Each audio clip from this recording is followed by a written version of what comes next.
რას მიცა ხალხმა ხმა? ვის მიცა ხალხმა ხმა? პრეზიდენტს? სახელმწიფო ბლოკს? მარტო აღორძინებას? ახლებს თუ სხვებს? ვამბობ იმ ორგანიზაციებს, იმ პარტიებს, რომლებიც პარლამენტში შევიდნენ და გარკვეულ უმრავლესობას ქმნიან. რა თქმა უნდა, ესეც მისაღები იყო მხედველობაში, მაგრამ ხალხმა ხმა მისცა ქვეყნის სტაბილურობას. სტაბილურობას. თქვენ იცით, რა დრო გავიარეთ? ეს 12 წელიწადი იყო ჯოჯოხეთის წლები, განსაკუთრებით 95-96 წლამდე. გავხსოვთ სამოქალაქო ომის პირველი ტალღა, მეორე ტალღა, სისხლიანი კონფლიქტები და ტერიტორიული მთლიანობის დაარღვევა. ასეთ პირობებში, როცა ქვეყნის ეკონომიკა ფაქტიურად არ ფუნქციონირებდა, ურთულესი ამოცანა იყო, ურთულესი, უძნელესი სტაბილურობის შენარჩუნება და სტაბილურობის განმტკიცება. მე ღრმად მჯერა, რომ ჩვენი მოსახლეობა, საქართველოს მოქალაქენი არასტაბილურობას აღარ დაუჭერებენ ხარს.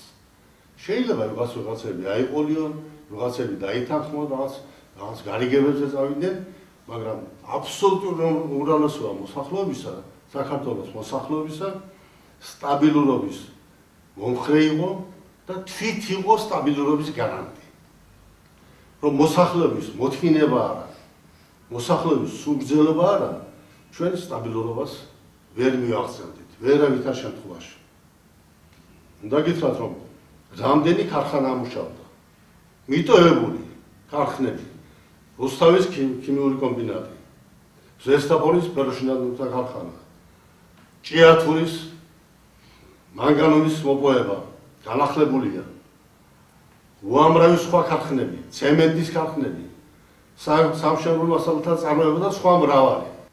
გუშინ ხანგრძლივი საუბარი ჰქონდა საავიაციო ქარხნის დირექტორთან, ბატონ პანტიკოთორდიასთან, რომელიც კეის სიხრიდა.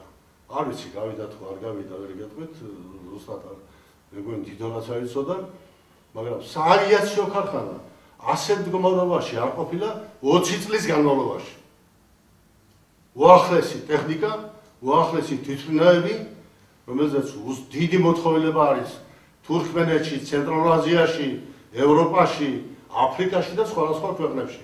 უზარმაზარი შემოსავლები აქვს.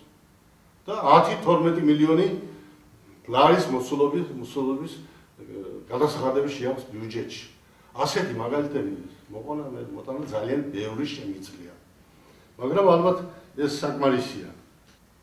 მე ყველაზე მეტად მაწუხებს, იცით რა, საარჩევნო სიებში დარღვევები, შეცდომები. არ უნდა ყოფილიყო. ეს იყო დაახლოებით 2 თვენახევრის წინ მე შევხვდი ევროგაერთიანების ელჩებს, რომლებიც თბილისში არიან, თბილისში აქვს ოფისები და მათ მითხრეს, რომ არცეთ ქვეყანაში ასეთი საარჩევნო სიები ჩვენ არ გვინახავს. იდეალურად დამუშავებული. მერე დაიწყეს უცხოელებმა კომპიუტერებში შეტანა. რომ გამოვიდა მასალა, აღმოჩნდა, რომ ზოგიერთი გვარი არ არის შეტანილი. ზოგიერთი პიროვნება საერთოდ გამოტოვებულია. მე არ მინდა ახლა უცხოელებს დავაბრალო ეს ყველაფერი, ალბათ ჩვენი ნაკრიცაა, შეიძლება პოლიციის, რომელსაც ასე თქვა, საფუძველი მოამზადა ამ სიებისათვის, ან ხელისუფლების საერთოდ, მაგრამ ამის გასწორება რით შეიძლება?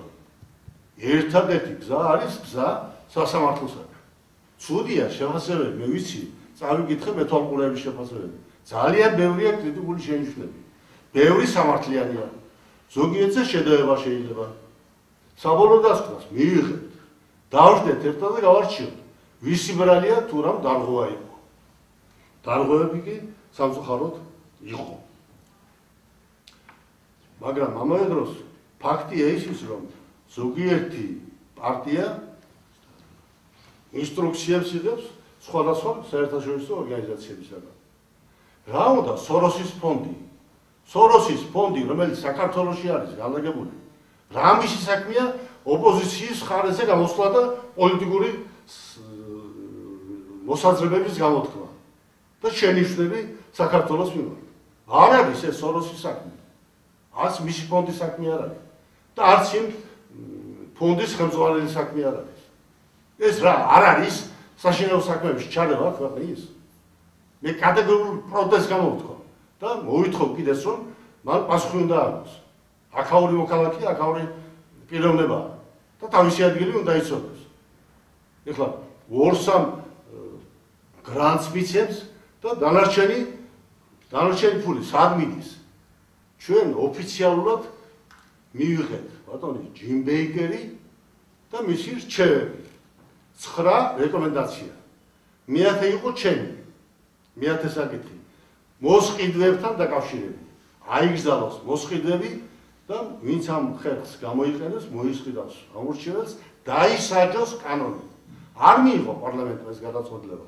მაგრამ დანარჩენი, რაც ბეიკერმა ჩამოწერა 9 პუნქტი, ის თითქმის შესრულებულია. თითქმის. შეიძლება რაღაც არის უწესრიგობა სადღაც, მაგრამ ისეთი ქვეყანა არ დაქცეულა. ძირითადად ის მოთხოვნები შესრულებულია. ეხლა დღეს მე აი 1 საათის წინ ვიტყვეს. ერთ-ერთმა პარტიამ განაცხადა, რომ ის პარლამენტში არ შევა. და სულ ძალად შეყვანა პარლამენტში გაგონი რა. ეს მისინებაა. მე არ ვიცი რამდენი ადგილი აქვს იმ პარტიას. 20 თუ 25, ცოტა მეტი შეიძლება, ცოტა ნაკლები, ხო? ამით პარლამენტი არ დაინგრავა. თავისთავად საწყენია ის ლიდერები, რომლებიც ამას აცხადებენ ახლა. ისინი ჩემთან ერთად მუშაობდნენ.